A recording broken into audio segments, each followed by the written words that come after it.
Hey everybody, this is Carley with Alabama Respite. I hope everyone is doing good and hopefully trying to get back into some normal things through COVID, even though we are still under, some specific guidelines for the pandemic. I hope, things are improving for everybody day by day and you're feeling more normal and you're able to receive some respite as a family caregiver. But today we are going to talk about staying connected as a family caregiver and why that is so important and what it could potentially do to harm you if you don't stay connected or do some sort of something in your life to ensure that you're maintaining some sort of relationships in your life outside of your caregiving role. So, today we're going to talk about that. Feel free to shoot me an email if you have any questions outside of this. Before you started this, I sent you a pre-test. If you would please complete that before you continue on with this if you haven't already. But otherwise, we will jump right in. So, it's super easy for caregivers to become isolated as a result of their loved one's need for continual care. I'm sure y'all know that. I'm sure you don't have to have me tell you that. But for instance, they may have to give up a career or volunteer work in order to provide full-time care for their loved one. And over time, they also may lose touch with friends because the heavy demands of caregiving limit their time and energy for nurturing relationships and their ability to get out of the house. So, like I said, if you are actively in a full time caregiving role, you know all too well the demands of the role of caregiving and what you have to sacrifice in your life for that. Some of you may have to give up careers, some of you may have to give up free time with family or friends or just things that bring you joy. So we know being a family caregiver, you have to sacrifice a lot because you are putting all of your energy into maintaining the livelihood of your loved one that you're caring for. But you have to remember to also take care of yourself. So all too easily, caregivers become disengaged from supportive social networks such as clubs, groups, perhaps a faith community, and stress relieving leisure activities. Just like I said, I'm sure you know all too well, caregiving is very demanding. You have to make many sacrifices, and it just turns your world upside down. So, as a result, separation from others fosters loneliness and may cause depression, a common affliction among caregivers. While sustaining all relationships may be impossible, close relationships need to be nurtured. So, yes, like I've mentioned multiple times, there are sacrifices that have to be made. There are relationships that, just are not a priority anymore. But try to keep close relationships if that's a friend or family, just someone you can have there to at least vent to, talk to, that will check in on you, or just someone you can reach out to when you just need somebody to talk to. That would be really, really helpful and beneficial for you and your livelihood as a family caregiver. So it sounds super easy, staying connected. And there are traditional ways like lunch dates or meetings. So try to take advantage of times of respite that you can break away from your caregiving duties to meet up for coffee or lunch with a friend. A change of scenery outside of the home and conversation with someone could be beneficial to your overall health as a caregiver. And then, letters and photos. Some consider that old school with the times we're living in now, but sometimes it's easier just to have a few minutes outside of caregiving to just jot down a little note that you can mail to a friend, whether it just being to, say, hey, how are you? Or something just to get off your chest, or, maybe you need to share something that's bothering you or something that happened that you just need to talk to somebody about. So even if you're not picking up the phone and meeting them or talking to them on the phone or having the time to have a lunch date or a coffee date or have an in-person meeting, writing it down and sending it to someone and have them write you back would be helpful. And then journaling alone. So the role of being a caregiver, as y'all know, can be a very, very lonely task, and sometimes you don't have the option to maintain any type of relationship outside of your caregiving roles, which is very common, and we understand that. So journaling and be able to write your thoughts down, your worries down, your accomplishments down, to get them out of your head could be very beneficial. So like I said, even if you don't have someone physically to call on, to just chat with or blow off steam with, just to write it down, even it may be a situation where a year down the road later, you can look back at these things you were dealing with during this time and be thankful that you overcame them, and maybe hopefully see how much your situation has improved since that time. So, any opportunity to, get things off of your chest or get out of your norm or spend time with someone or just talk to someone, try to take advantage of that. So, there are, especially in the times that we're living in now, modern technology rules the society we live in. We can do everything by the internet, our phones, tablets. We can deposit a check from our cell phones. We can video call people. So, if you do have accessibility to something like that, like a phone, a smartphone, or a tablet or a computer, there's the option of always email, phone, and text messaging. So if you have a computer or a laptop handy, don't discount the effectiveness of a simple email. With email, you can easily contact a friend to engage in conversation or just to say hello. And caregivers can also send pictures of loved ones or daily updates through email and text messages.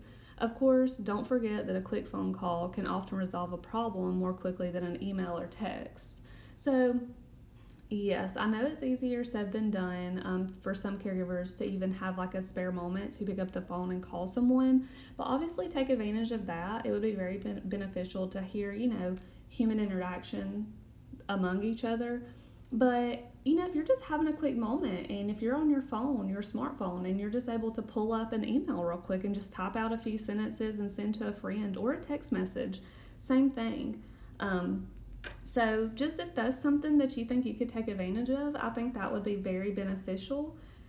And that's something you may want to consider. So also, especially during the pandemic, video chatting has become very popular. So most computers, tablets, and cell phones have a webcam built in. And if you have an internet connection, all you need to do is download a simple program like Skype or Zoom. And then if you have an iPhone, an Apple iPhone, they have a video function called FaceTime already on that phone, so you would have everything you need to video.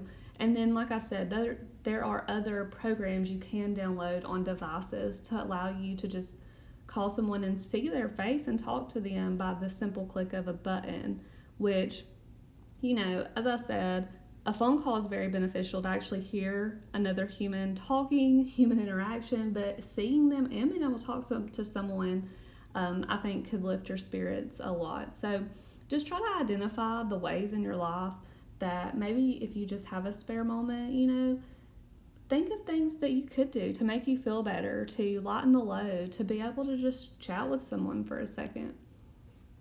So preventing isolation is really the big benefactor in staying connected with other people as a caregiver. We know caregiving is a very lonely role in general, but I hope you see the importance of maintaining the relationships in your life, even if they don't look like they used to, even if you're not able to actually physically spend time with friends multiple times a week or even once a month. Just staying connected in the slightest way possible will go a long way. So if you can, take the initiative and invite people over. Don't wait for them to suggest it or extend an invitation to you. Maybe you just need to, take a step forward and just say, hey, I would love for you to come over, and see if they may want to do that. A lot of people, if they've never been in a caregiving role, they don't understand what you're going through, and that's not their fault. They just don't know how to act, and maybe they think that you can't do anything. Maybe they don't think they can come over. So maybe just extending an invitation to someone just to come over and spend time with you may be beneficial. So also accept offers of help and ask other family members to share the load. Don't try to shield them from the reality of your situation. Give them the opportunity to pitch in and be specific about what you need. So I'm sure, as you know, As a family caregiver, a lot of times it's easier said than to have other family members jump in to provide help when you are the sole caregiver. And sometimes it feels like probably you're the only caregiver. But if someone does offer help, no matter, if you think you can do something better or it can only be done your way, yes, I'm sure that's the case.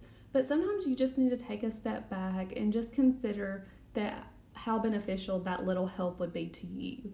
So, even if it's just somebody once every 6 months offering to do something to help you, consider taking advantage of that.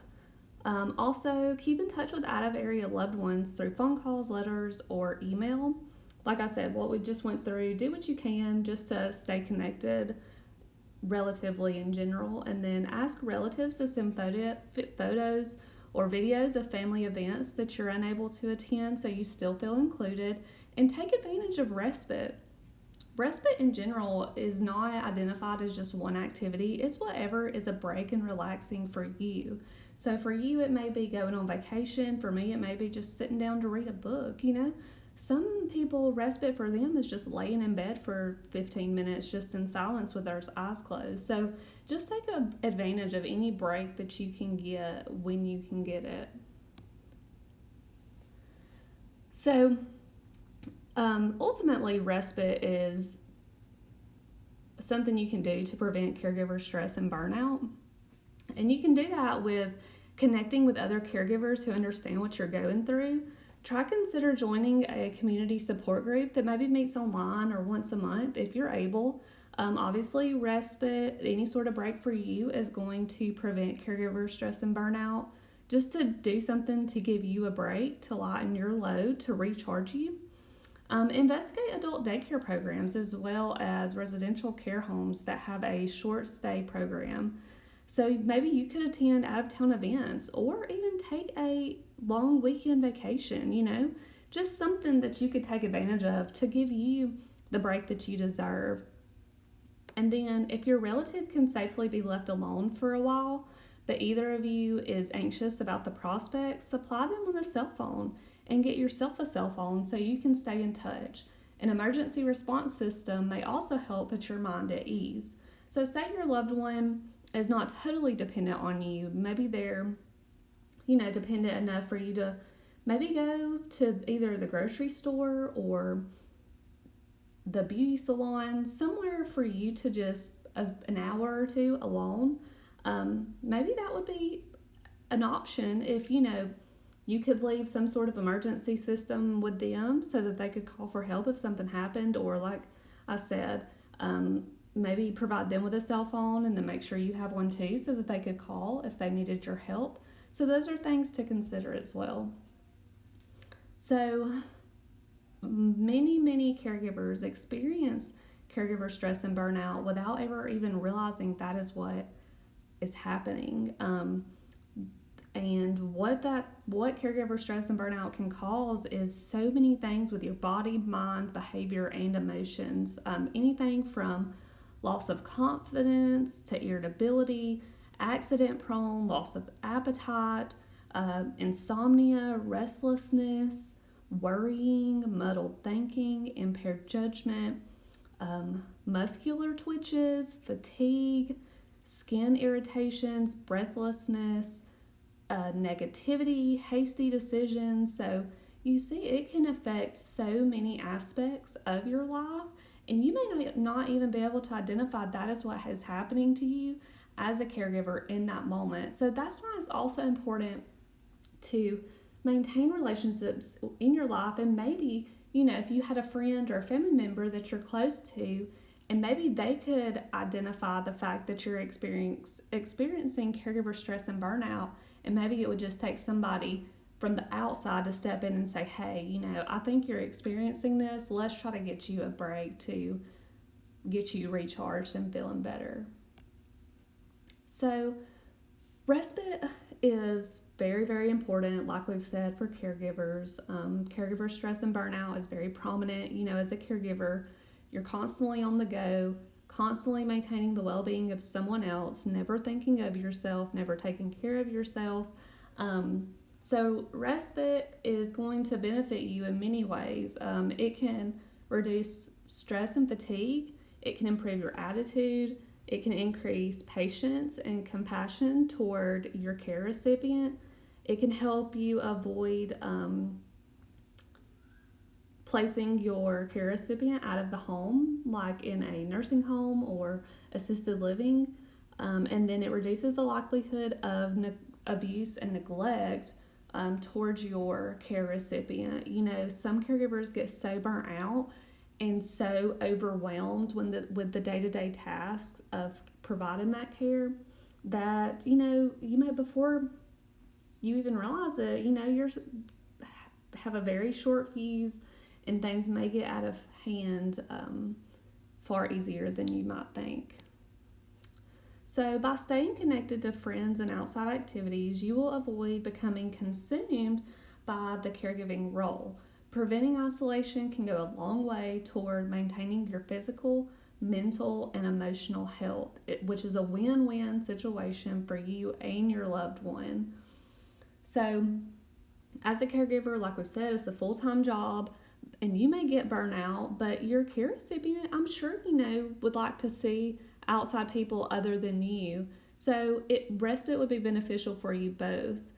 For them to see somebody else, for you to just get a break out of the caregiving role. So try to maintain those relationships in your life and take advantage of respite.